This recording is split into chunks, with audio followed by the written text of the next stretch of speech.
అనుకుందాం అన్న, మీకు ఇప్పుడు కార్పొరేటర్ టికెట్ దక్కింది, కాంగ్రెస్ పార్టీది, ప్రచారం పోతున్నారు, ఏమైనా ప్రచారం చేసుకుంటారే, ఏ నేపథ్యంతో ప్రచారం నడుపుతారు? సో కాంగ్రెస్ పార్టీ ఉన్న పథకాలు ఇప్పుడు మన రేవంత్ రెడ్డి గారు కానీ మన ఏవైతే ఈ మంత్రివర్గం నుంచి ఏవైతే ఉన్నాయో అవి, సో దానితో పాటు నేను ఎంతో కొంత నా పర్సనల్ ఇమేజ్ కూడా నాకు ఉపయోగపడుతుంది అని చెప్పేసి నేను బలంగా నమ్ముకుంటున్నానన్న.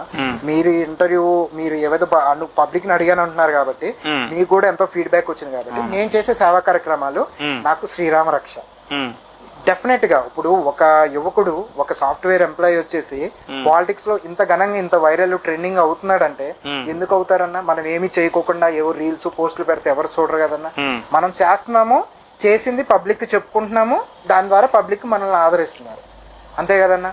సో డెఫినెట్ గా రేపొద్దున నాకు అవకాశం వస్తే నేను ఈ పథకాలతో పాటు నేను ట్రస్ట్ నుంచి ఏ యాక్టివిటీస్ చేస్తున్నానో అవి కంటిన్యూ చేసుకుంటూ ఇటు